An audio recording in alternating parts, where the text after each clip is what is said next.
सुवन बुद्धि रास गुणधाम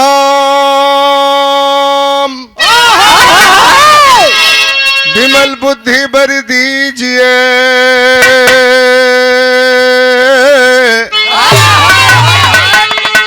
कर गई करत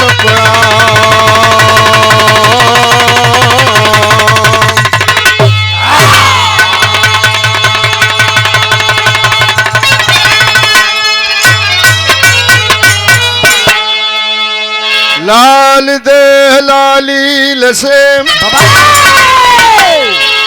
अरुधर लाल लंगूर वज्र देह दानो दलन जय जय जय कपिशोर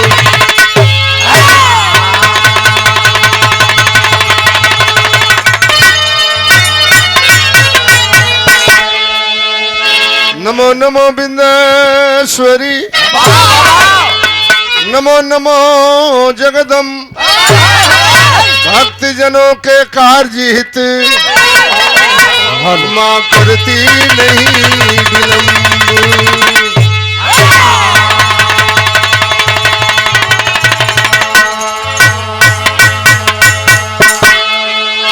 ग्राम देवता को नमन अंधौ सकल समाज आज यहाँ भैयन के सामने रख लीजिए हमारी लाज।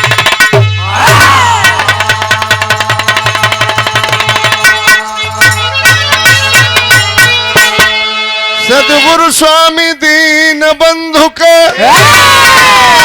सदा झुकई बेमात दुखिया ऊपर दया कर जय हो दीनानाथ।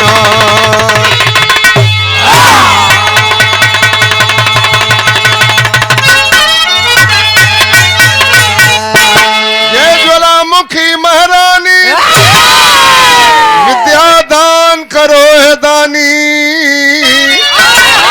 हे भवानी भव से नैया कई दफा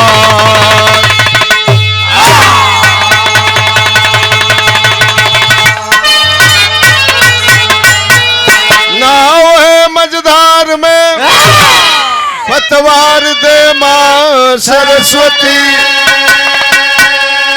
मूर्ख अपने दास को आधार दे मां सरस्वती।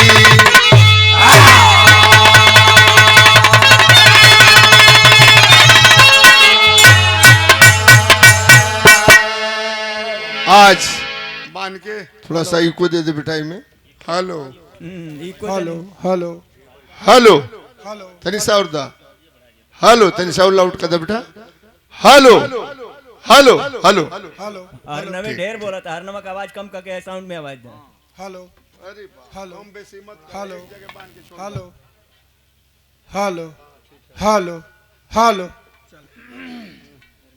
चलो ठीक बात रहेगा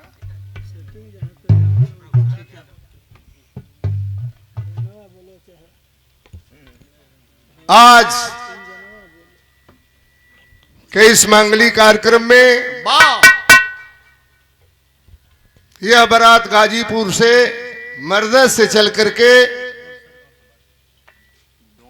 डोणसर मर्दा गाजीपुर से बारात चल करके आजमगढ़ में बीबीपुर में बाबू संजय यादव जी के बेटी के शादी में देखा सिटी न दे बस सही आए हुए सभी सम्मानित हमारे बिरहा के श्रोता सज्जन बड़े बुजुर्ग नौजवान साथी नात रिश्तेदार घराती पक्ष बराती पक्ष के मौजूदगी में जो शादी हो रही है आए हुए सभी सम्मानित लोगों का मैं अपने तरफ से अपने बागी बलिया की माटी से मंगल पांडे चीतू पांडे वीर लोरी अजय धोबी देवसी दुसाद बठवा चमार रूपन बारी शीतल तेली बसावन कोयरी दुबरी पंडित के धरती से आपके इस क्रांतिकारी धरती पर बलिदानी धरती पर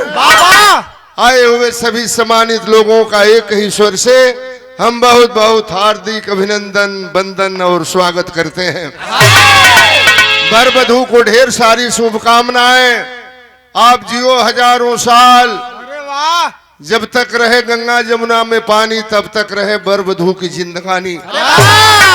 सारे लोगों का हम बहुत बहुत स्वागत करते हैं और बड़े ही प्यार के साथ आज के महफिल के बेताज बादशाह दुल्हे राजा के पिताश्री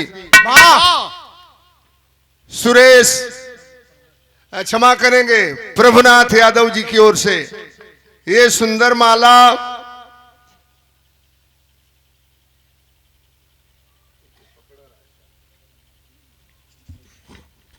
एक सुंदर साल और साथ में 1000 रुपए का पुरस्कार दुल्हे के पिताश्री आपके तरफ से प्रभुनाथ यादव जी की ओर से बहुत बहुत आपके चरणों में प्रणाम। वर वधू के एक बार ढेर सारी शुभकामनाएं, दीर्घायु होने की कामना करता हूं। आप सबको बहुत बहुत नमस्ते प्रणाम सलाम अदाब। हमारे मंच के बगल में भी रहा के बहुत अच्छे कलाकार के हो इलाहाबाद से चल करके आए हैं, अब तो प्रयागराज हो गया। भाई त्रिभुवननाथ यादव जी को बहुत ढेर सारी शुभकामनाएं। पूरे पार्टी को धन्यवाद। आप सबका एक बार पुनः अभिवादन करते हैं। जब तक आप रहें शांति बना करके प्रेम से गीत संगीत बिरहा कांड बीरस रामायण महाभारत जो भी सुना है सुने दोनों भाइयों से और त्रुटियों नजरअंदाज करते हुए आप प्रेम से बैठ के बिरहा का आनंद लेंगे। बहुत बहुत धन्यवाद। कोई दिक्कत नहीं है। बढ़िया बा, बहुत बढ़िया बा। मशीनरी चीज है। कब का कब कब कट जाले। रोज रोज हमनों के गावो तनी जा तू बजावो तड़ा हो सकेला कहीं से फॉल्ट हो गया होगा, लेकिन कोई दिक्कत नहीं है, धीरे धीरे ठीक हो जाएगा। सबको नमस्कार प्रणाम। आइए 2 मिनट चलते हैं माँ के दरबार में। वो माँ का दरबार कैसा है? जहाँ बिगड़ी बनती है। एक बार जो मन से गया उस माँ के दरबार में उसकी झोली भर गई। श्याम वेद के अनुसार जो गायन की माँ है, जिनके बीड़ा से कलक राग निकलती है, दुनिया के लोग जिसे स्वर की अधिष्ठात्री देवी के नाम से जानते हैं, माँ मैहर वाली शारदे भवानी के दरबार में भक्त हाजिरी दे रहा है, बिगड़ी को बनाती है। एक बार जो मन से गया तेरे दरबार में उसकी झोली भर गई। कनीलय बना दो मास्टर वाह।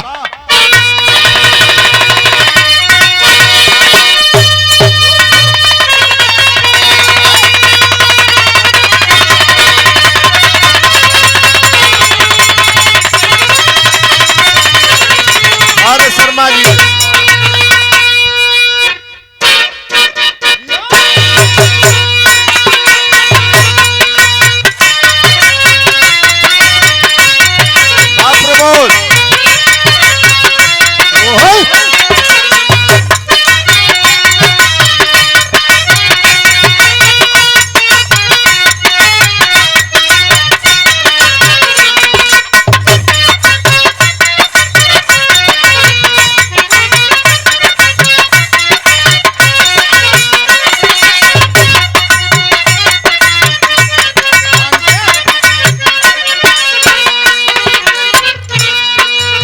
बनवलन मास्टर हमरे बलिया के भोजपुरी के बहुत बड़े कवि वाह का ना हो भैया तारकेश्वर मिश्र राही ये गीत के लिखलन। अरे वाह रे राही जी।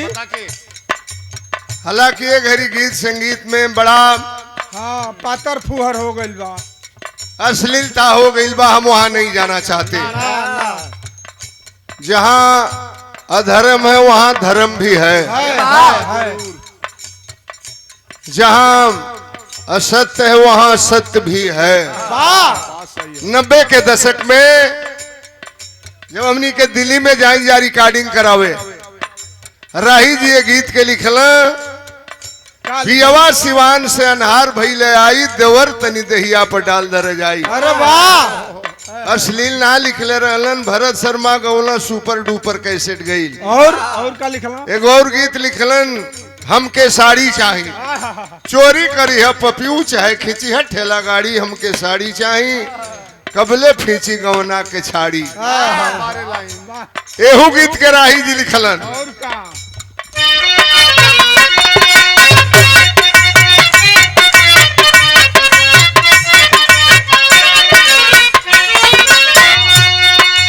अरे फेंक देहला थरिया बलम गईला झरिया पहुँचले किना।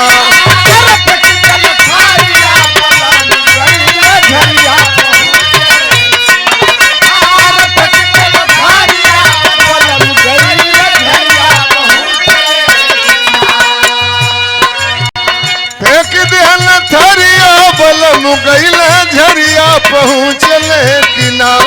उठिया में लहरिया पहुँचले किना।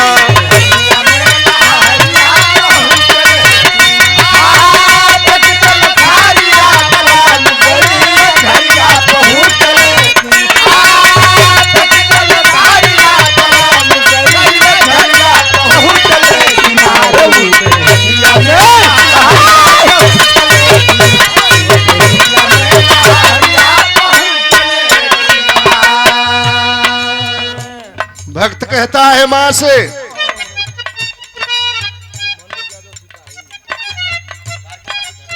मनोज यादव सिपाही जी बलिदानी धरती गाजीपुर से 200 रुपए का पुरस्कार, बहुत बहुत प्रणाम, जय हिंद। भक्त कहता है मां से, अरे भारती भवानी दास आइल बा दुवरिया बचावा जननी।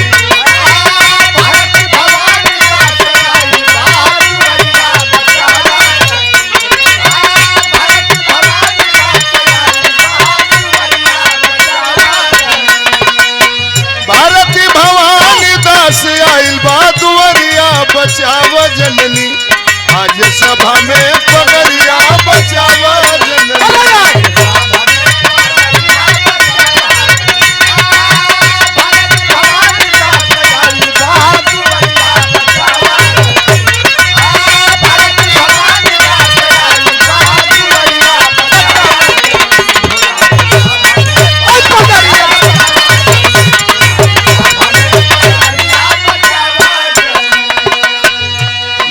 नहीं यूं सुना जाता है बड़ी दयावान है तू। अरे सुनीला की माई राउर महिमा अपार बा। अरे पवनी प्रीतिया में ममता के धार।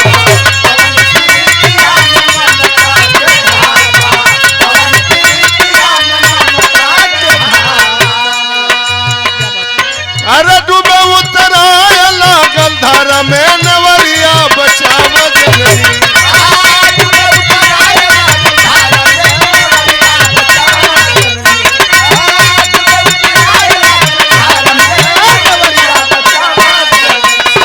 अरे डूबे उतराया लागल धारा में नवरिया बचाव जननी। आज सभा में पगड़िया बचाव जननी।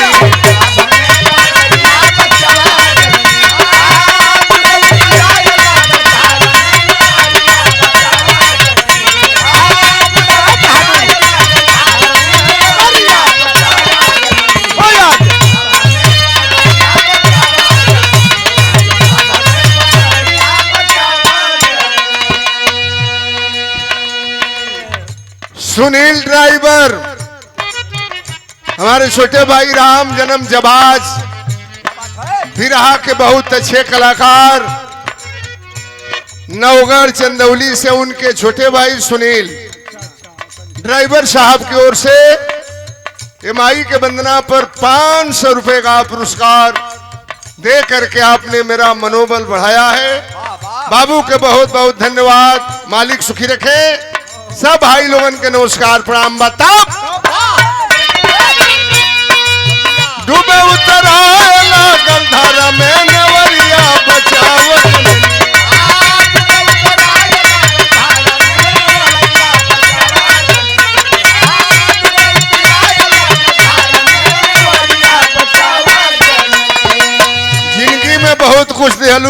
पैसा धन दौलत गाड़ी घोड़ा नाम शोहरत ए समय तुहार बेटा है वो चीज मांगत बा तुहसे बगिया के फूल राउर चाहेला चरणवा अरे कहिया ले जिंदगी में होई है बिहाना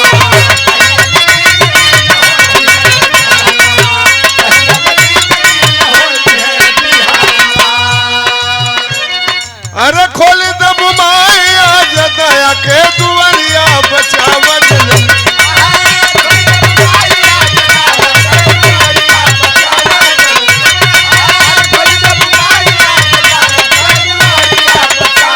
अरे खोल दब माया दया के दुआरिया बचावा जननी आज सभा में पगड़िया बचावा जननी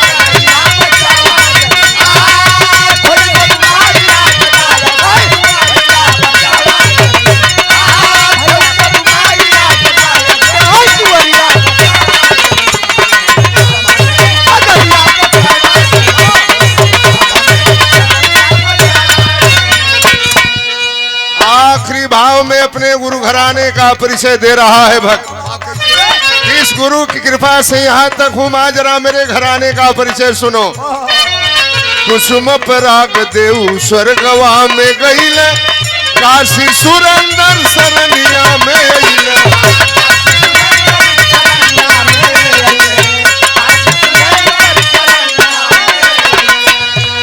अरे तेजन सिंह यादव बाहनी पटे नरिया बचाव जननी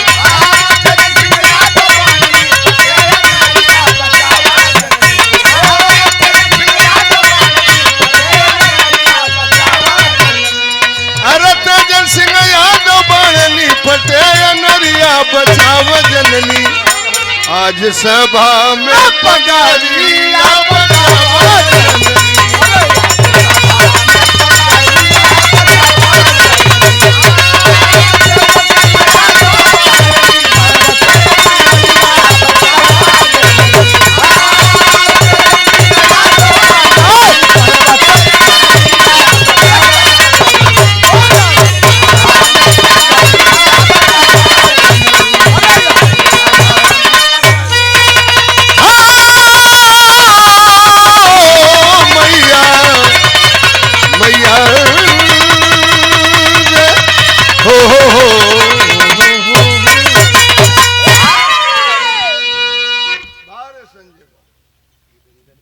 जितेंद्र दुल्हे के बड़े भाई कमांडो के पद पे ऐसे नहीं उमेश यादव के बड़े भाई हैं उमेश एक मिनट ये उमेश यादव जी सेना में कमांडो के पद पर है आपके तरफ से ये 500 रुपए का पुरस्कार माला और 501 रुपए का पुरस्कार हमारे छोटे भाई सिपाही जितेंद्र यादव हाँ ठोका के थपरिया बा हम शिकायत करब तो नहीं तो कुछ अब चिरौरी कहला कि कुछ बोली हम मत हम नहीं बोलत लेकिन अब के छुए के परी तो ये बंदे हो जाई के तरह कलाम में हर तरह से गाना पड़ता है जितेंद्र बाबू को बहुत बहुत ढेर सारी शुभकामनाएं कुछ चोर मना बर बधू को बहुत बहुत धन्यवाद चोर बहुत छोड़ा आप जियो हजारों साल लीड चोर बाबू का हाँ इस मंगली कार्यक्रम में बर वधू को किसी की बुरी नजर न लगे मंगल ही मंगल हो 1000 रुपए का पुरस्कार दोनों भाइयों की ओर से बहुत बहुत धन्यवाद तनी एक आध लाइन मास्टर तन लटका झटका में कुछ खट्टा मीठा अरे वाह वाह बारे महाराज बारे पंडित जी।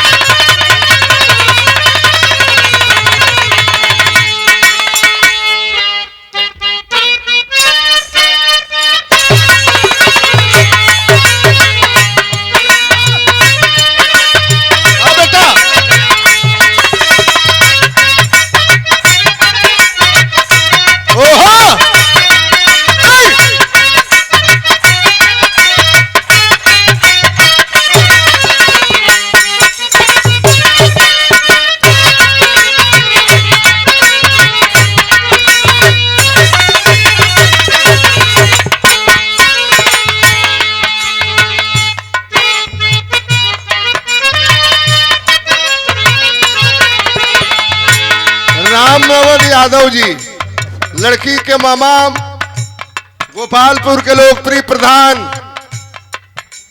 आपके तरफ से ये माला 501 रुपए का पुरस्कार। जेकर कर्म महान होला उहे प्रधान होला। ऊपर भगवान नीचे प्रधान करी बात के बा। केहू नहीं खे। बहुत बहुत प्रधान जी के प्रणाम। आप सब भैया लोगन के बहुत बहुत नमस्कार प्रणाम।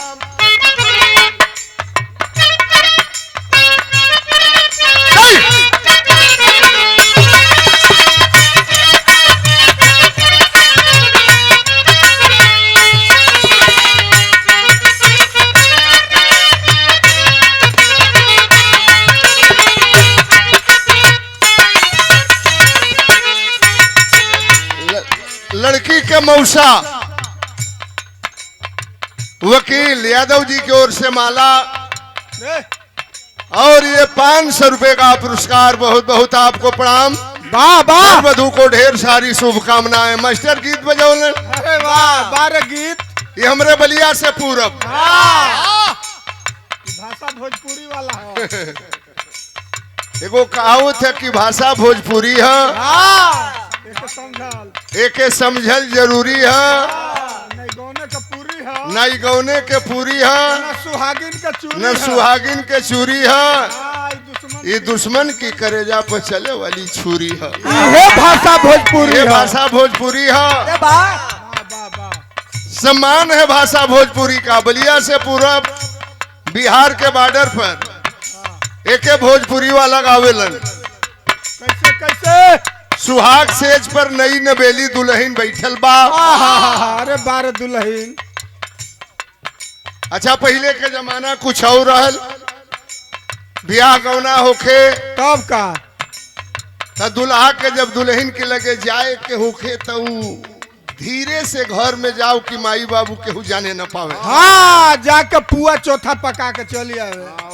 अब तब यह हवे कि पहले ही मोबाइल पर बात होखे लागता। हाँ, गड़िया में खोदे लगता ना सर।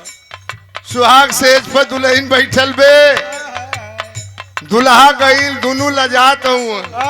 काहे हो? मेहरारू घुघटा लटका के बैठल बे, मरद जाके मेहरारू के कलाई पकड़लस, झटकार दिलस। रहुआ हमके छुई मत। हाँ, छुई मत बे। कलश काहे काहे हो? कलश अब हम ठीक नहीं खी ना, वही बहुत फुहर पातर बनी। 2-3 दिन इंतजार करी, मरद बूझ गई है कि शरीर से ठीक ना हुई। होला सबके जिंदगी में, कबे करेला। दूसर का हालात गईल बाई धैलस कलश अभी काल ना हाई वहाई तो ठीक हो। हाँ हाँ, वही मान जाए। वाह वाह वाह।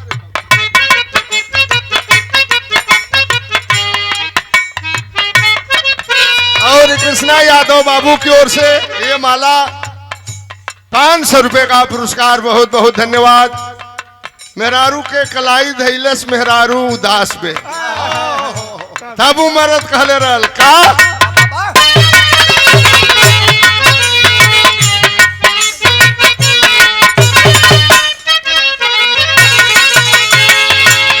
मरद कहले बा, अरे छुए न देलू जगौले रहेलू।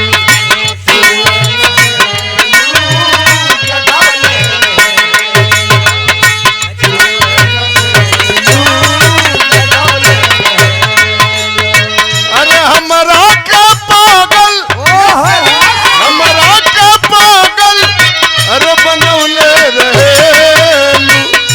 हमरा के पागल, अरे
मुलायम यादव और लालू यादव, ये देखें जोड़ी मनोज यादव मुलायम यादव, बारी जोड़ी। ये जोड़ी है सिंह राष्ट्र सिंह राजनीति की भी जोड़ी आज यहाँ कलयुग में और इस वर्तमान परिवेश में दिखाई दे रही है। सिपाही है दोनों भाइयों की ओर से वाह वाह ये पुरस्कार माला बहुत बहुत धन्यवाद है। कहले मामा ने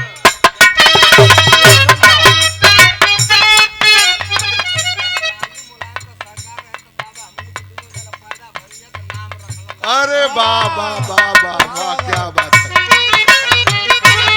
बाबा ने नाम रखा लालू मुलायम।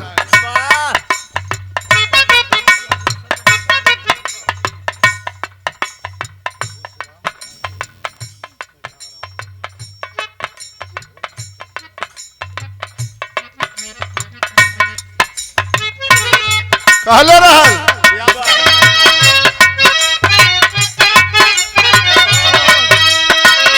पियासल बनना पियासल बनना रजा रजा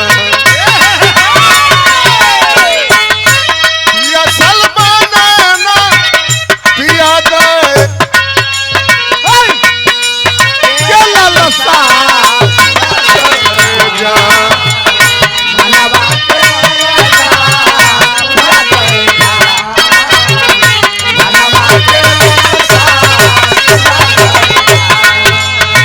अरे पिया सलमाना पिया दे जहां मनवा के ललसा पूरा दे जा अइला पर घुघुटा अइला पर घुघुटा अरे गिरौले रहेलू अइला पर घुघुटा गिरौले रहेलू तुमे न देलू गिरौले रहेलू तुमे न देलू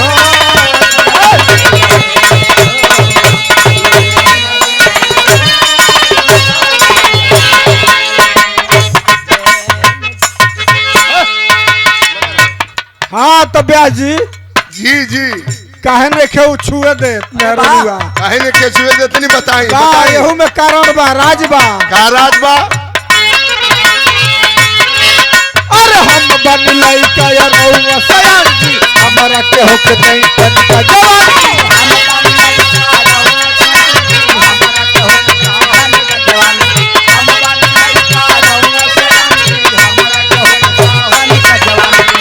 कहतिया दुल्हनिया जी का कहते अरे हम बन लइका या रउआ सयान जी हमरा के हो के नहीं तनका जवान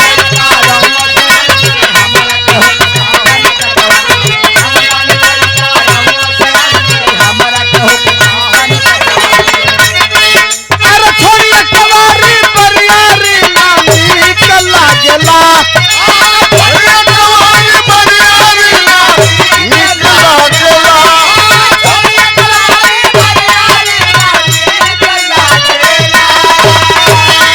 अरे छोड़िए कवारी बरियारी नामी कला गेला हैसे जरिया उमरिए पट्टी कला गेला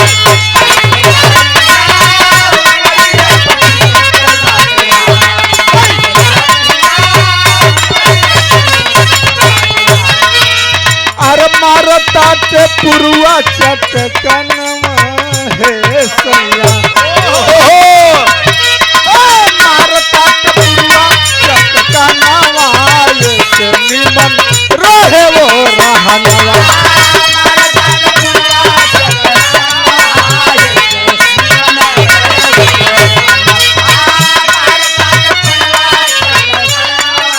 और ये लालू मुलायम के तरफ से फरमाइश बा उनकर एगो गीत के बोली मुखिरवा रे मन बा बजादा ई महफिल बा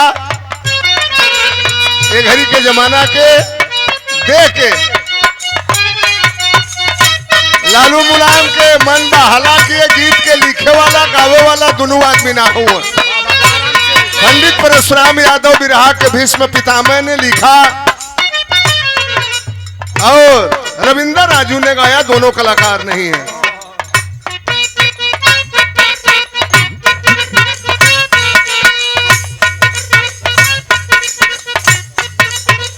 कैलाश यादव ब्लॉक अध्यक्ष समाजवादी पार्टी मर्दा, आपके तरफ से ये 500 रुपए का पुरस्कार, बहुत बहुत प्रणाम।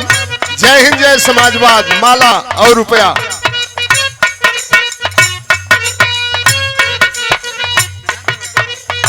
और ये शिक्षक सभा की ओर से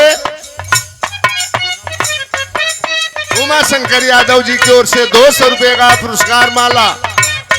यह माटी के गीत है। बोवली मोखी रवाना गंगा के तीरवा जिरवा नदी रे, हिरवाया गोरे दिनवाना।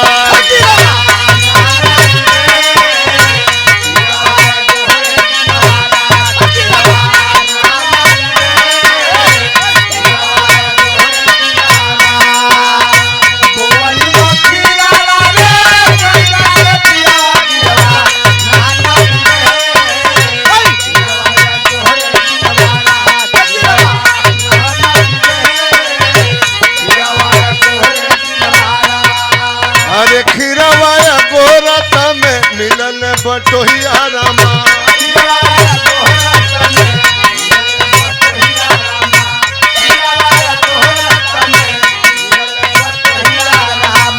लालू और मुलायम की ओर से पुनः 200 रुपए का पुरस्कार है भाव पर। खीरवाया गोरत में मिलन बटोहिया रामा।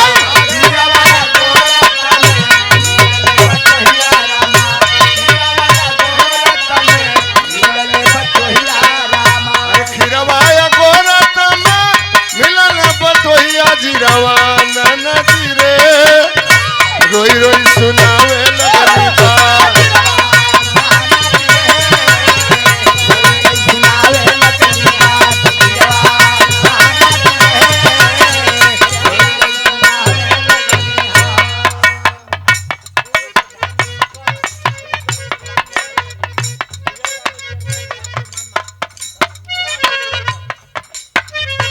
डोरसर के पूर्व प्रधान राम बली यादव जी, चेयरमैन साहब के मामा, आपके तरफ से ये 200 रुपए का पुरस्कार बहुत बहुत प्रणाम करते हैं। अरे बाबा आसाराम कैला हो बुढ़ौती में कमाल।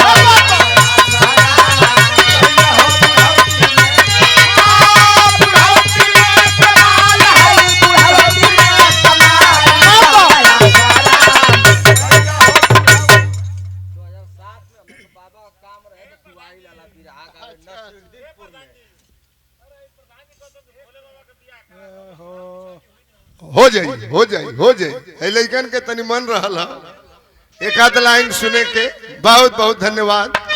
तब अरे बुढ़ौती में कमाल हो, बुढ़ौती में कमाल है बाबा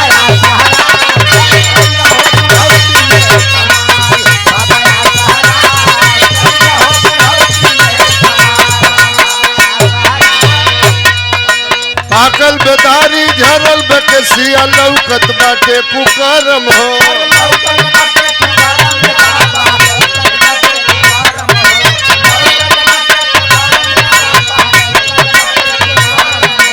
कबो बाबा बनले मलकटवा खोजल नर में नरम हो।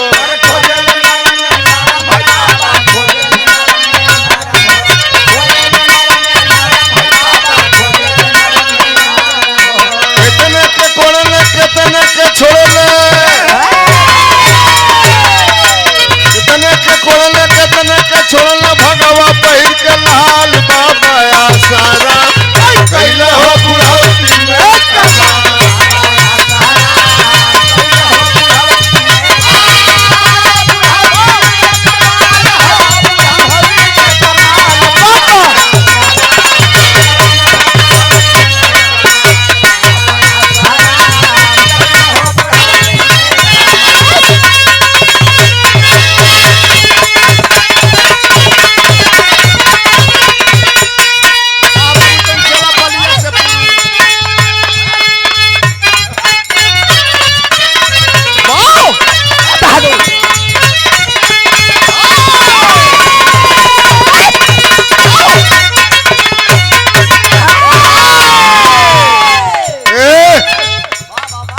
तन स्वर धरावो मास्टर।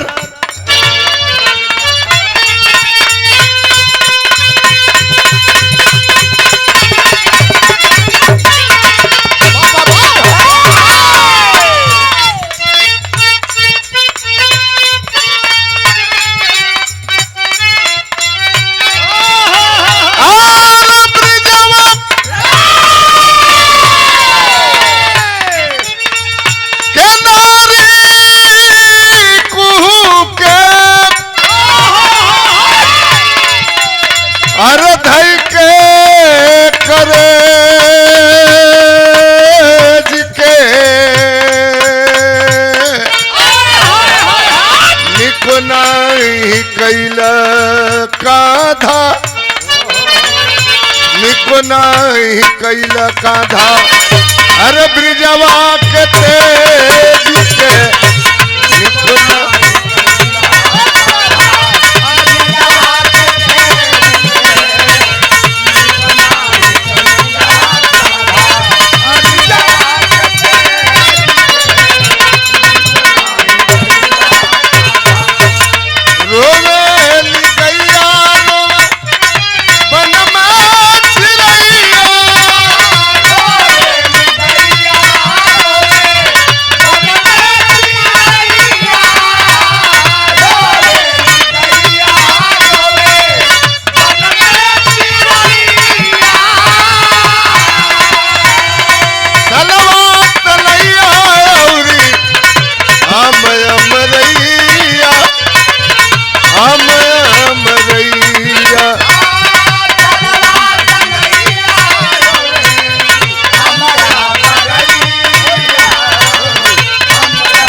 काधा अरे ब्रिजवा के तेज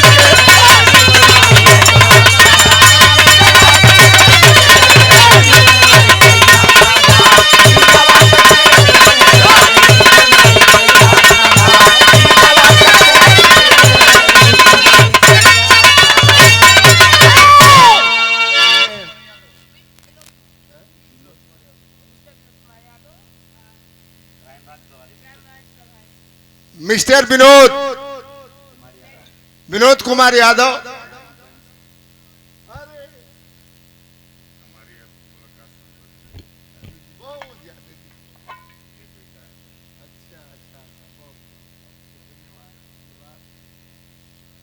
ये आपके तरफ से 1000 रुपए का पुरस्कार।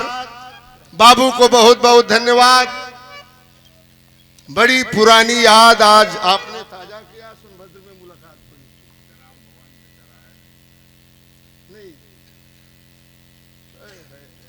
बहुत दर्द है। चलिए जो आया है उसको जाना है। तब शर्मा जी बड़ा बढ़िया बिरहा आप लोगों ने गीत सुना। राम और सीता का शादी।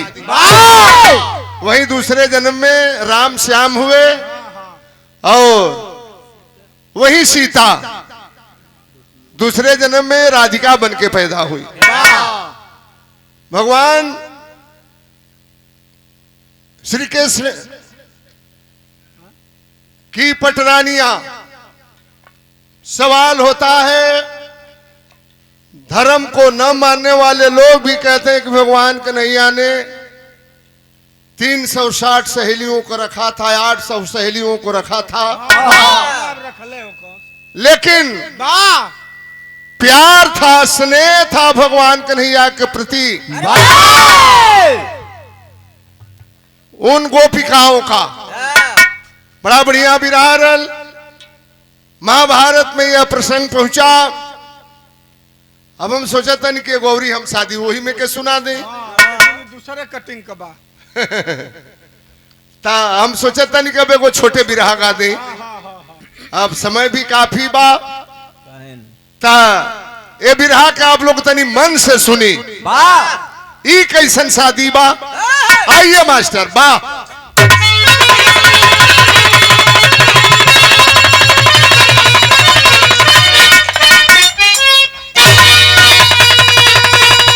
ओ मर्दवा आगी में अंगारी काढ़े, आगी में अंगाऊ। कभी जो बतावल हम आगी में अंगाऊ काढ़ल, वो बात नहीं। आइए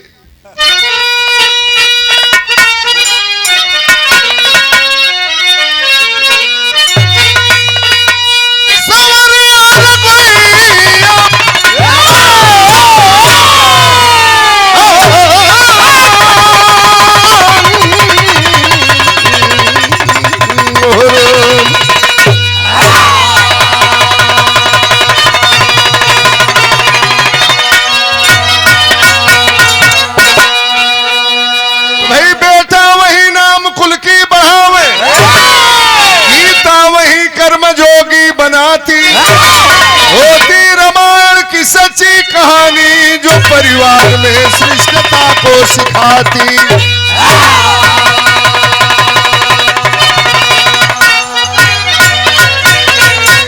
औरत वही जो पति को मह समझे, भगनी वही भ्राति पर सब लुटाती। इच्छा वही जो कभी ना हुई हो, प्रतिज्ञा वही कभी तोड़ी न जाती।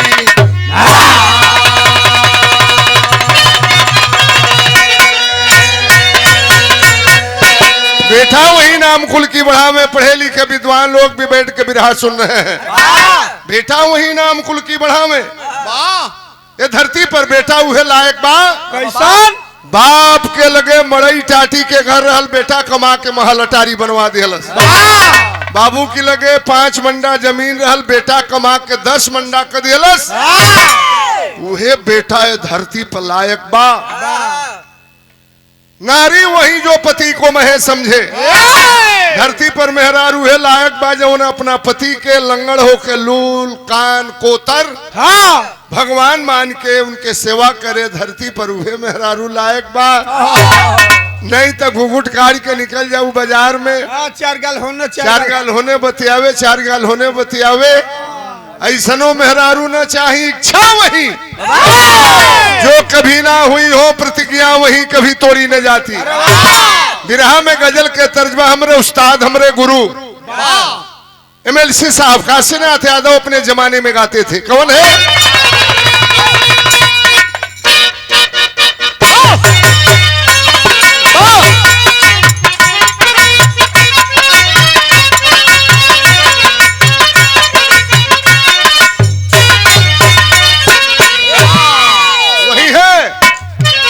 शीशे के हैं दरवाजे, अरे शीशे के हैं दरवाजे, अरे पत्थर के मकानों में।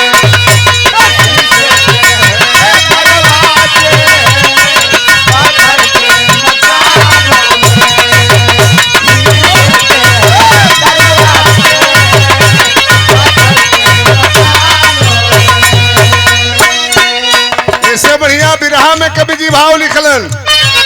शायक भी, शायक मन होला घुड़सवार घोड़ा हाके वाला के साहित्यिक भाषा में शायक भी कहा जाता है। कबो कबो आप लोग देखले हुई बा कितनो निमन घुड़सवार होके अगर कटहा घोड़ा से भेंट हो जाई तो लात मरबे कर, पीठी पर बैठी गिरा दे, लात मार दे। कबो कबो ऐसन होला। शायक भी सबलारे अब पागल दुल्हन को से।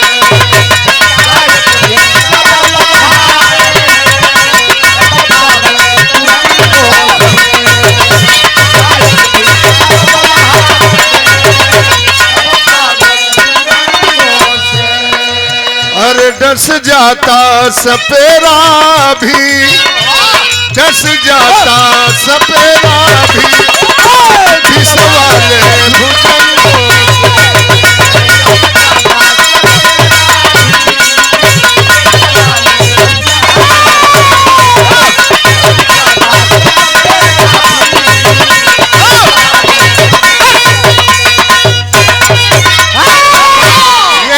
छोटी सी कहानी की शुरुआत है। आइए मास्टर।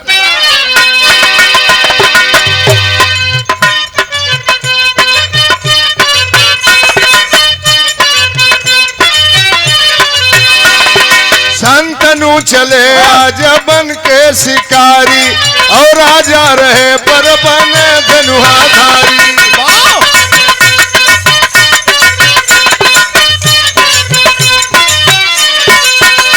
मिला ना हिरन कोई जंगल के बीचे, गईले पहुंचे एक पहाड़ के नीचे।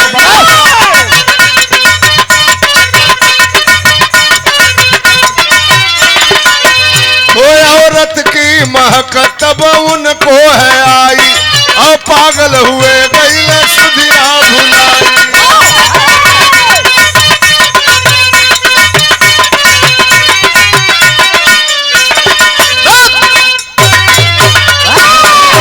हस्तिनापुर के राजा संतनु नरेश के मन में आई, आज शिकार खेले चलब।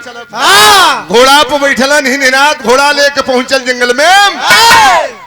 कौनो शिकार नहीं मिलल। राजा के बड़ी जोर से प्यास लगल।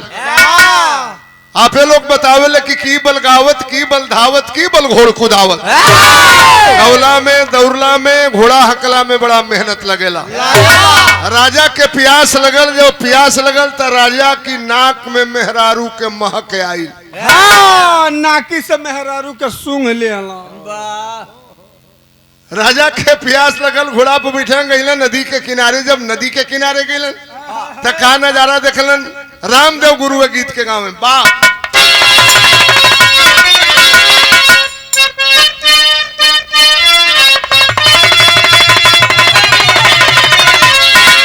रामदेव गुरु गाँव में कि सरंगिया वाले कटरू, अरे बताई दे रे छोटा की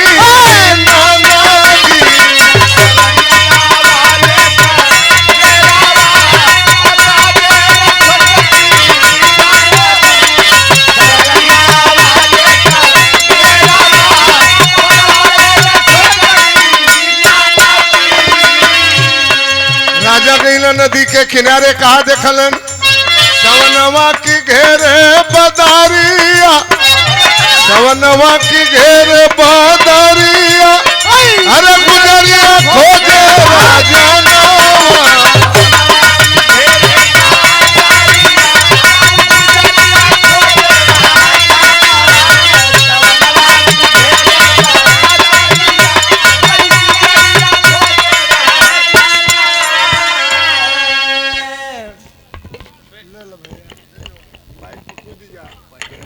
ठीक ठीक। हमरे चढ़ाकू भैया की ओर से 10 रुपया इनाम दिलन। इनाम कम दा मत इधर, ठीक है। देखा हमने के सिस्टम के खराब मत कर, बढ़ जा धीरे से। बहुत बहुत धन्यवाद बाप। नदिया किनारा आ गईला, देखल सुकुमरिया पानी में। 16 बरिस गदराइल उमरिया, 16 बरिस गदराइल उमरिया, गुजरिया खोजे रजना।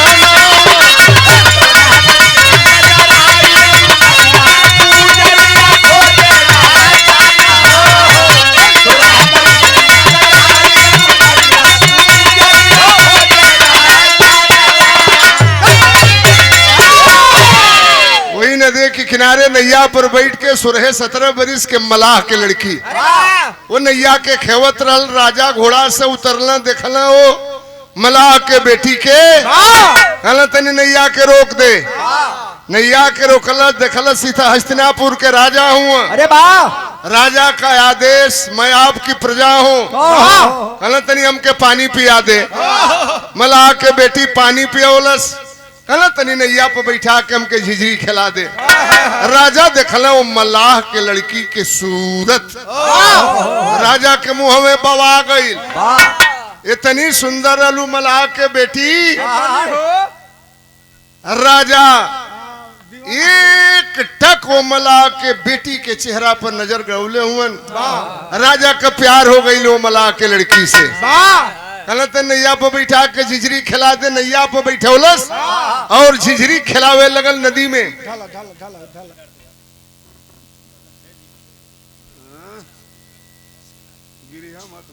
ना ना गिरी। राजकुमार यादव जी सेना के कोच हैं, आप साहब की ओर से 200 रुपए का पुरस्कार, बहुत बहुत प्रणाम।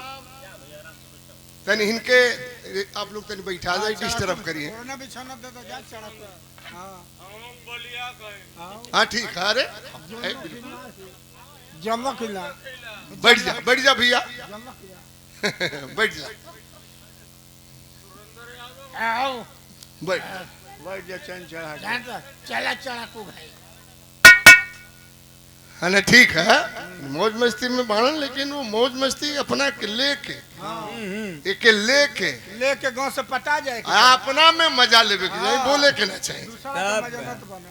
ए भैया, ए बाबू नैया पे बैठल सुमला के बेटी और नदी में झिझरी खिलावे लगा। राजा जब ओकरे सुंदरता के देखलन, बड़ाई करे लगलन, मन में सोचे लगलन गीत कवन बा।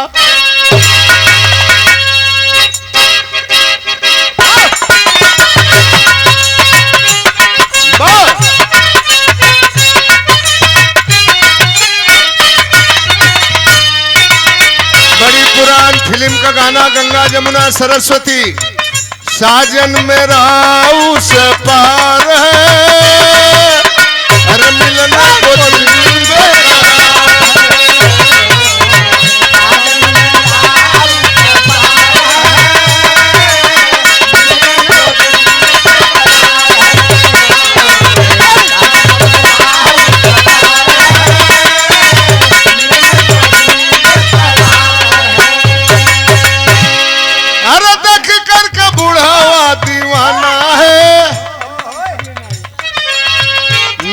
शराबी तलवार बा,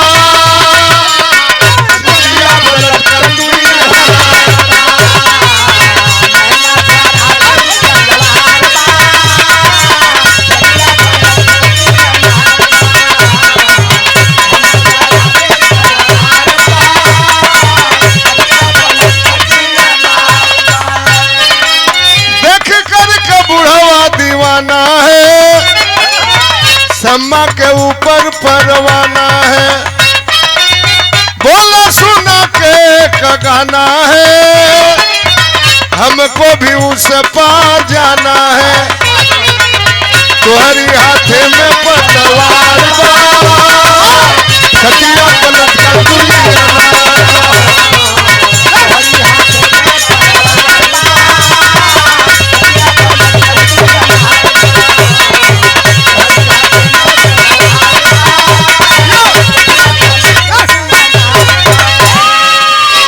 राजा कहले तनी एक बार नदी के वो पार ले चल, वो पार ले गई। राजा के नैया पर से उतरे के मन ना करत बा, बलुआ रेता पर गई ना, वो पाकल पाकल खरबूजा, हिरमुआना, नाशपाती राजा खैला, राजा के मैदान लाग गई। लगना वही में टीटी आए, निपटान खैला राजा, फिर नैया पे बैठलन।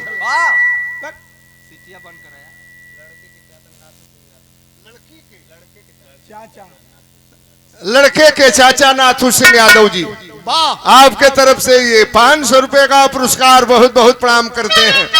फिर नैया पे बैठला, राजा कहला तनी बीच धारा में लेके चल, बीच धारा में लेके गई। राजा कहला तनी नैया के रोक दे। अब राजा अपन पत्ता खोलना है, कहला कि पता न कैसे हमार तोरा से प्यार हो गई बा।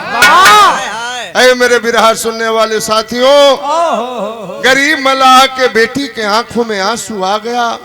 राजा आप क्या कह रहे हैं, आप क्षत्रिय कुल के राजा, मैं मल्लाह की बेटी, राजा हम गरीब जरूर हैं मगर हमारी आबरू गरीब नहीं है राजा। आपके उम्र 70 बरिस, हमारी उम्र 16 बरिस, ये कैसे होगा। कहला हमार मन बा हमसे बियाह कर ले। ला अब राजा एहू पे आ गई न बियाहो करे पर, कहला ना बियाह करबे तो नदी में कूद के जान दे दे। हाथ जोड़ लेलस मलाह के बेटी, आप हस्तिनापुर के राजा हैं, हस्तिनापुर की गद्दी सुनी हो जाएगी राजा। ठीक बात तुहार बियाह करे के मन बा त तनी एगो हमरो बात सुना। गीत कमन बा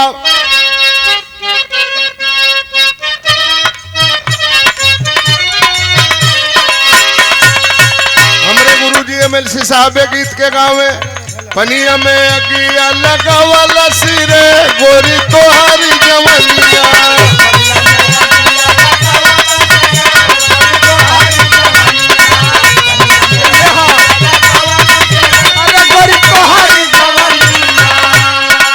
समत मला के छोकरिया हो कैसे हो सकैया।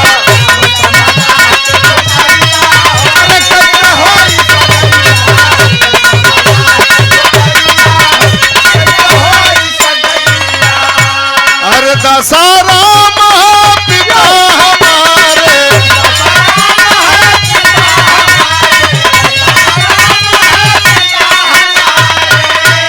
अरे मालिक बन माथे द्वारे।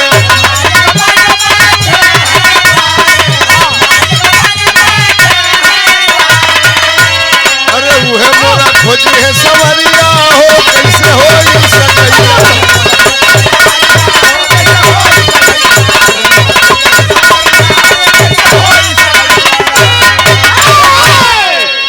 हर बेटी के मलिकार बियाह के ओकर बाप होला। हमरे बाप के नाम दशहराम मलाह। हमरी बाबू से तय करवाला राजी हो जइहन त हम बियाह कर ले। जब एकर मन बा तब बाप के मन काहे ना हुई। नेवरिया जा किनारे पर लगी राजा हुआ दीवाना बूढ़ी बाहू मरिया रे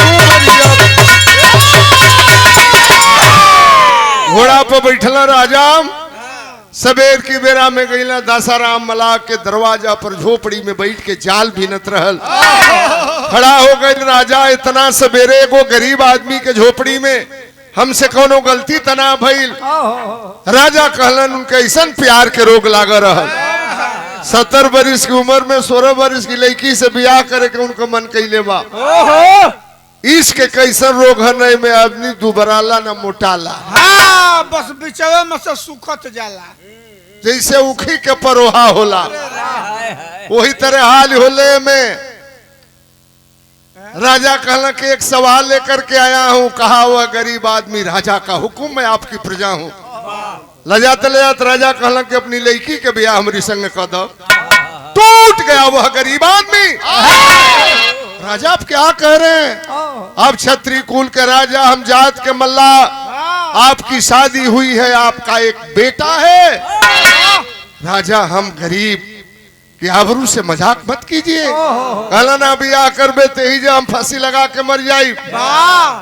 गरीब आदमी कभी अपना ईमान नहीं बेचता। बीबीपुर के लोगों, गाजीपुर के लोगों कहा ठीक है राजा करब अपने बेटी के ब्याह तोरी संगे, लेकिन हमरो एगो शर्त बा। बोल पड़ा मला तुरंत शादी तो है मंजूर मुझे, मगर बेटी का बेटा राजा हो या शर्त बड़ी मशहूर तुझे।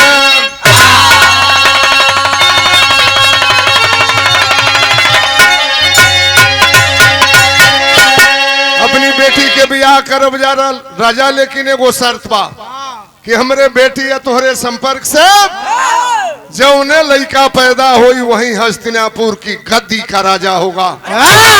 अवाक हो गए राजा, नहीं ऐसा नहीं होने दूंगा। मेरा एक बेटा है जिसका नाम है देवव्रत, अपने बेटे से घात नहीं करूंगा। घोड़ा पर बैठला राजा, तितलिया जोड़ भगला गईला राजमहल में।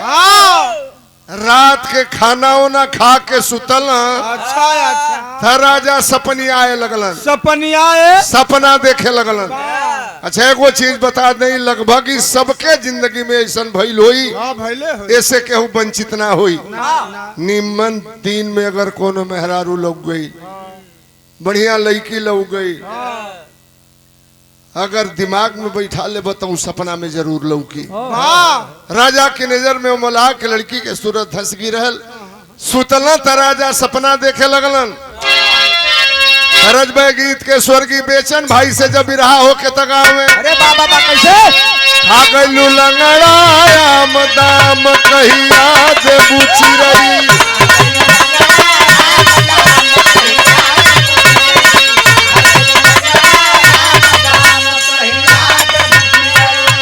इससे बढ़िया बिरहा के भाव बाप रतिया में देखेला खुआ बयाब पर आप चढ़ेला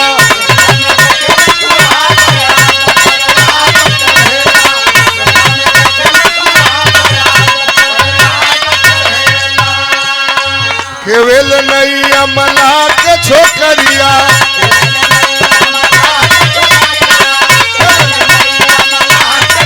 अरे वो कहा गधाई चाहे भारिया कवरिया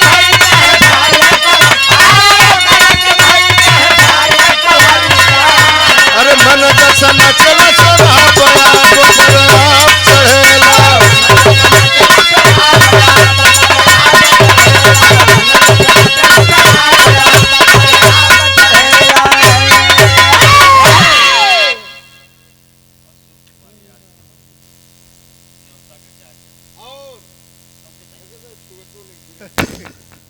अशोक कुमार यादव जी आज के महफिल के बेताज बसा दुल्हे राजा के चाचा जी की ओर से ये 200 रुपए का पुरस्कार बहुत बहुत आपके प्रणाम। अरे छोड़ी गुलाब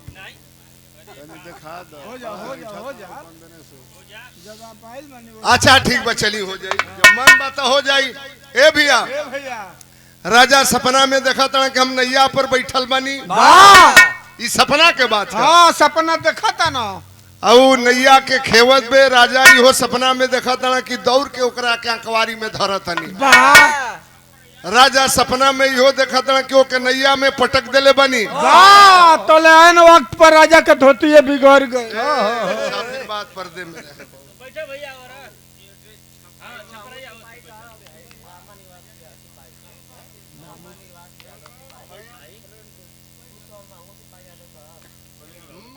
महंगू सिपाही जी और राम निवास यादव सिपाही जी दोनों लोगों की ओर से 200 रुपए का पुरस्कार बहुत बहुत आपके प्रणाम। अरे भैया तनी बैठ जाता मर्दवा एकदम इज्जतिये के धो दिल बड़ा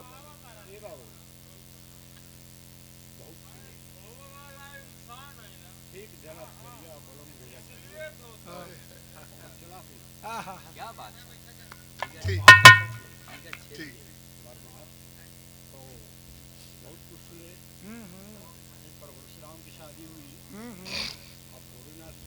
हो गई ना कबे हो गई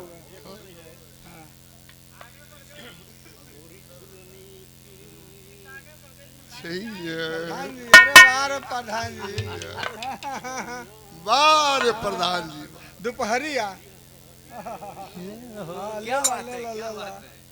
अरे बार प्रधान जी अरे वाह वाह वाह वाह ये प्रधान जी की ओर से पुनः 100 रुपए का पुरस्कार बहुत बहुत बड़ा है कि कम होता तनी से बढ़ा दे लेवल पर है। हेलो राजा के नींद टूट गई सपना में ओके देखा तना कमा कवारी में धैले बानी पटक देले बानी हई हऊ करतनी तोले राजा का धोती है वही में बिगड़ ए मुसाफिर बात पर्दे में रहे लगल पाला लागे वही में ए राजा के नींद टूट गई चिल्लाए लगल बाप रे बाप दादा हो जान गई बगल में उनकर लड़का देवव्रत सुतर कहला कई दिन से बाबू न बढ़िया से बोलत न खाता न बतियावत तो बुझाता इनके लवलाइटिस के बीमारी धैले बे बाबू के बियाह ना होई तो मर जाई है। ओ सवेरे देवव्रत कइला दशहरा मला की दरवाजा पर पैर छू के प्रणाम कइला कहला नाना गोड़ लागतनी गरीब आदमी कहला सरे भैया काल तोहर बाबू आई रहला आज तू आइल बड़ई तब बुझाता बरियाई से लड़की से बियाह कर बजा नाना काहे कहला कहला नाना कहला में राजबा दुल्हा के बड़े भैया की ओर से माला 200 रुपए का पुरस्कार बहुत बहुत प्रणाम। देखा मन बा देखा दो भैया अध्यक्ष जी के मन बा हालांकि एक अब हम कुल छोड़ दिले हैं अध्यक्ष जी अब देश के बिरहिया कुल नाचे लगला जब बलिया से हम बनारस में प्रवेश कैली बनारस चंदौली मिर्जापुर सोनभद्र इलाहाबाद तक स्वर्गीय हैदर भाई नहीं रहे, 50 दंगल हमने गाया इलाहाबाद से भदोही से लेकर के। तो वो जमाने में कम शुरू के लेनी मने बालोगन के भैया के मन बा तई हुरका के गीत थे पहले हमने के गांव गवई देहात में जब हुरका के बाजा बजे तो हुरका के 3 गो बोल बतावे प्रमोद कि तनी तहू के दे तनी महू के दे तनी तहू के दे तनी महू के दे गोली निके निके भाई गोली निके निके भाई गोली निके निके भाई गोली निके निके भाई अब ना मिली किरासन ते अब ना मिली किरासन ते अब ना मिली किरासन ते भीतरी सैदपुर भीतरी सैदपुर भीतरी सैदपुर भीतरी सैदपुर भीतर जो भीतर जो भीतर जो भीतर जो भीतर जो गाजीपुर बलिया के मशहूर नाच रहा हुरका बजे वही पलवंडा नाचे अरे गवनम गवन करवला पियवा घर बैठवला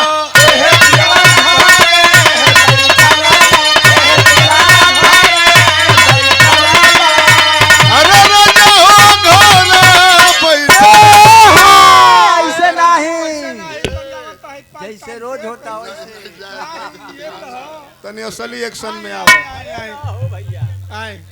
वो घड़ी वाला दिखा दे भावा। अबे घरी त्रिभुवन कहीं के देखा अभी ये समय में भी है कुल करत हो। अरे 90 में शुरू कर छोड़ा बिस्कुटिया आइल बड़ी से नाचत तनकी से दिखा दे पूरा। चलो भाई पहले के लोग देख चुकल हुए नाचना गाना बजाना कोई बुरा चीज नहीं है कला है। किसी शायर ने लिखा है कि पिला पाए जो अमृत रस उसे संगीत कहते हैं, सदा सुख दुख का जो साथी उसी को मीत कहते हैं। अरे वाह रगड़ से छंद निकले हैं बड़ी तुकबंदियां लेकर, लहर लाए जो कविता में उसी को गीत कहते हैं। अरे वाह वो डब हुरका के लवंडा कपार फसे ए अचरा के ऐसे फेंक ले। अरे बाहर चनर मौसी अफुफ्ती के कोना ले आके बगल में खोस ले।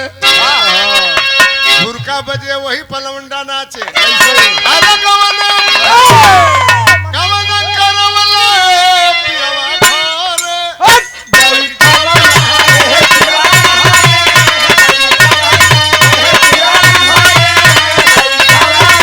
राजा हो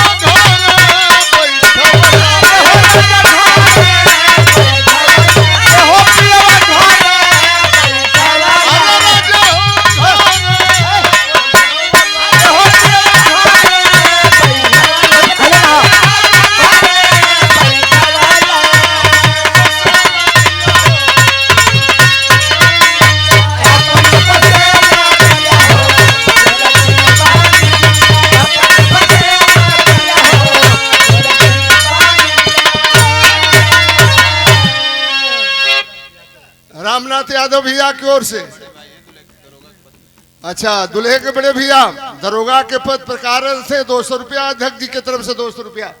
बहुत बहुत प्रणाम आप सब भाई लोगन के नमस्कार प्रणाम बा। इतना कुल गीत रहल यही गीत के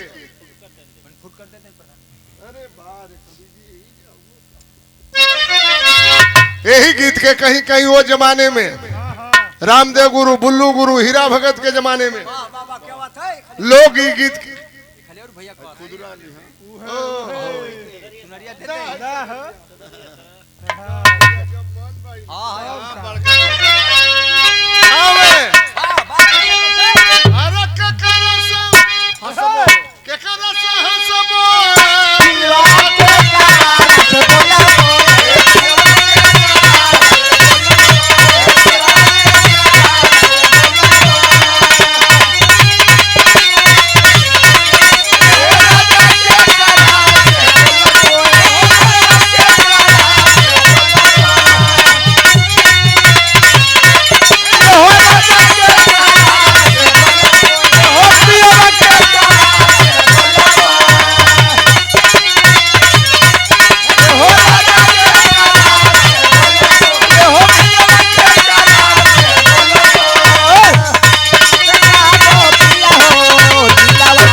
बारात में चाहे कोनो फंक्शन में जब लोग फरमाइश करेलन लगेला कि अच्छा जब लोगन के लगेला तबे ही लोग कहेलन ता बड़ा सम्मान के लिए हमरे सिपाही भैया ये हजारों रुपया दे करके हम जैसे कलाकार का मान और सम्मान मनोबल बढ़ाया है। बहुत बहुत आपको मैं प्रणाम करता हूँ। क्या बात है अभी ये गीत के वो जमाने में लोग आए ना हो फिर लीजिए 251 रुपया जगदम्बा यादव वो भी लड़के के चाचा की तरफ से। जगदम्बा यादव लड़के के चाचा और संजय यादव सिपाही जी लड़के के चाचा जी, आप लोगों की ओर से ये 500 रुपए का पुरस्कार प्रदान किया गया। बहुत बहुत भाई लोगन के नमस्कार प्रणाम बा, सब भाई इनके नमस्कार प्रणाम बा। यही के वो जमाने में लोग आवे कठवा का पुतरी सारा गाँव से उतरी पुतरी तो पुतरी तो हवा पर पड़िया पुतरी तो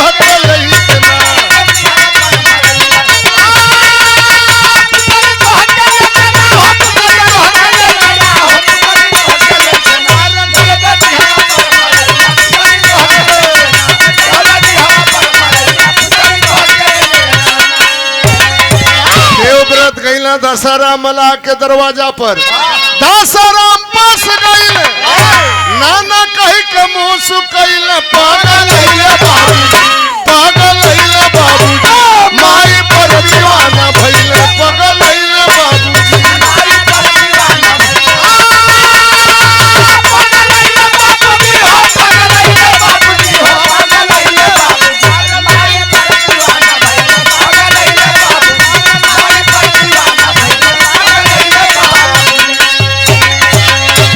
बियाह कर अपनी बेटी के हमारी बाप की संगे। आज से तो हर बेटी हमार माई हो गई। हम वादा करतनी के माई बेटा जो जन्माई वो है राजा बनी है भाई। हर सैला बाबूजी आके बुढ़ऊ शादी करिए। हर सैला बाबूजी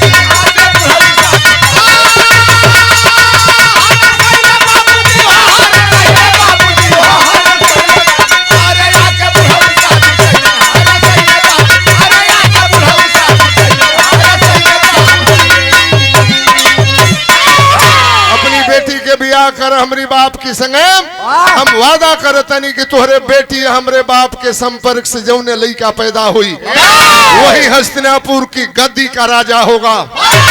बाहरे बेटा बेटा हो तो ऐसा अपने बाप की खुशी के लिए हस्तिनापुर की गद्दी को लात मार दिया।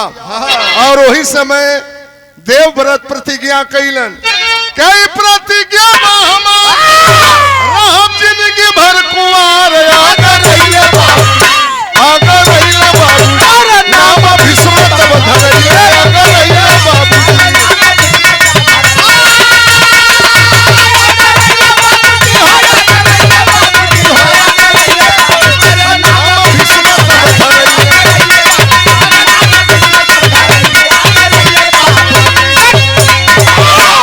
कहला देवव्रत की अपनी बाप की खुशी खाती के बियाह ना करम न बियाह करम न मेहरारू आई न लइका पैदा हुई न हस्तिनापुर की गद्दी खाती के झगड़ा हुई। ऐसनो बेटा है धरती पर रहलन हुए जवन बाप के खुशी खातिर के सब कुछ लुटावे बदे तैयार हुए। आखिरकार राजा नहीं है मल्ला मलाह की लड़की से बियाह कहिए लेलन। इतना भीषण प्रतिज्ञा कैला देवव्रत तब से उनका नाम बदल करके भीष्म पितामह हो गया। राजा बियाह कैला मलाह की लड़की से समयोपरांत भइल का अरे जन्मा राजा दुई ठेला नवा मनवा बाउर बा भाई की सेवा में हाजिर नवा मनवा बाउर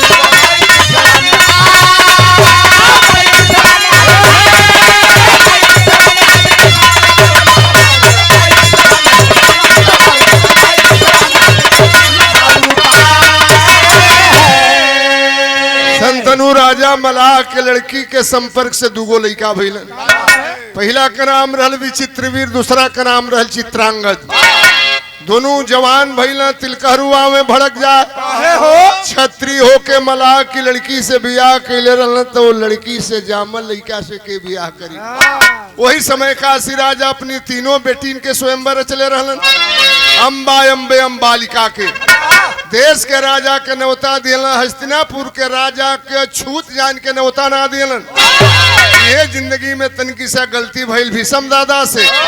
बिटियन के जीत लैले काशी नगर से, दूसरे शादी कैले पहली रह गई हुनर से। अरे बच गई अम्बा रूप का खजनवा मनवा बाउरबा, चाहे ली उनके अपन सजनवा मनवा बाउरबा।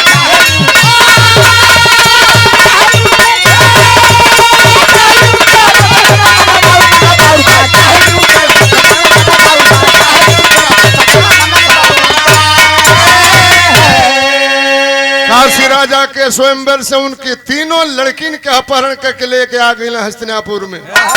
दूगो बहनियन से बियाह दूगो भैयवन से करा दिलन, जवन मलाहिन से जाम रहलन। अम्बा बाज गई कहलस हमसे दादा तू बियाह कल।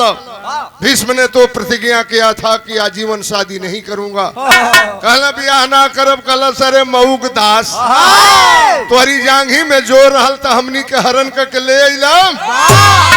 दोनों बहनियन के हमारी उधार हो गई। अब हम कहा जाई के हमसे बियाह करी। एक बात कहा भीषम दादा ने, अरे बोला भीषम रवि हंसी बदल जाए, चाहे बदल जाए माई गंगा जी के धार, अरे पर नहीं बदली हमारी परनिया। रोवत बड़ी अम्बा बाजार हो बेजा, अरे शादी का प्रस्ताव अम्बा वाला ठुकारा वाले। अरे चली भाई अम्बा तब होई कलाचा, अरे गई पहुंची परशुराम के कगरिया।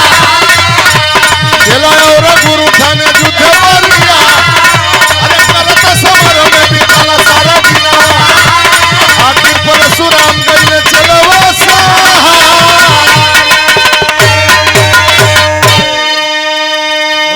अम्बा पहुंचल भीष्म दादा के गुरु का नाम रहल पंडित परशुराम। कल सबने चला के समझा दो हरण के ले आई हो, अब हम कहा जाई। भीष्म दादा ने फरसा उठाया, बुलाते हैं भीष्म को। कहते हैं पंडित परशुराम हरण करके लाए हो, शादी कर लो। कहा दादा ने प्रतिज्ञा किया हूं कि ता जिंदगी शादी नहीं करूंगा।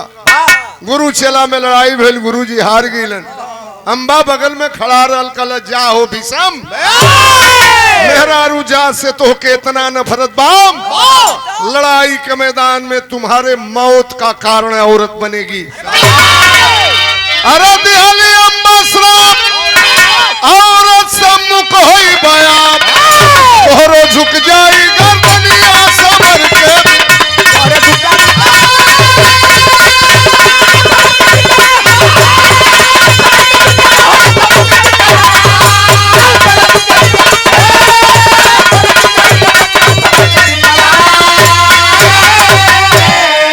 महाभारत की जंग हुई, सेनापत भाई ने दादा, अरे कोहरा मच गया धरा पर मरला ये बुझाता। सुनील कृष्ण की कहानियां समर के बिचवा। महाभारत की लड़ाई चलत रहल, कौरवों की ओर से भीष्म पितामह को सेनापत बनाया गया था। पांडव दल में खलबली मच गई। अब भीष्म दादा से केल बड़ लड़ोइया बा महाभारत में। धन्य हो कन्हाई, जहां कन्हाई वहां केकर चतुराई काम करी। अम्बा मरकर हुई शिखंडी था हिजड़ा का रूप, उसी भेष में आई दखले अम्बा के स्वरूप। धैले धेनुहा सैलनिया समर के बिचवा। वह अम्बा दूसरा जन्म में शिखंडी बन के पैदा हुई, जिसका हिजड़ा का रूप था। अर्जुन के रथ पे आइल, दादा के सामने आके गो हाथ कपार पर गो हाथ कमर पर धई के तनी से ठुमका मरलस। दादा के नजर पड़ल, हथियार फेंक दिए।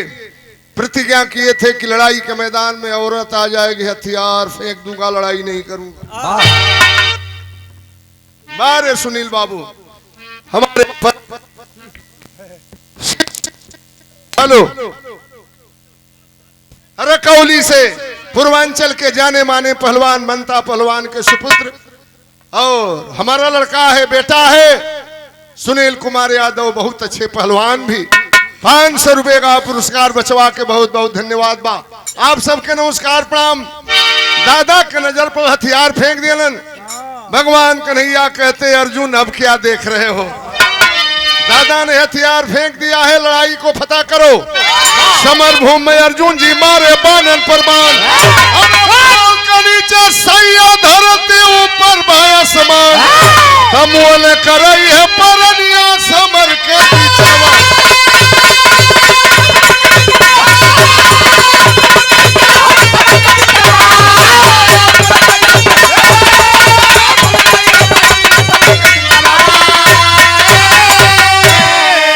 बाणों की सरसैया पर पड़ गए भीष्म दादा एक ही बात के लिए कि हस्तिनापुर की कुर्सी खातिर के झगड़ा मत होखो।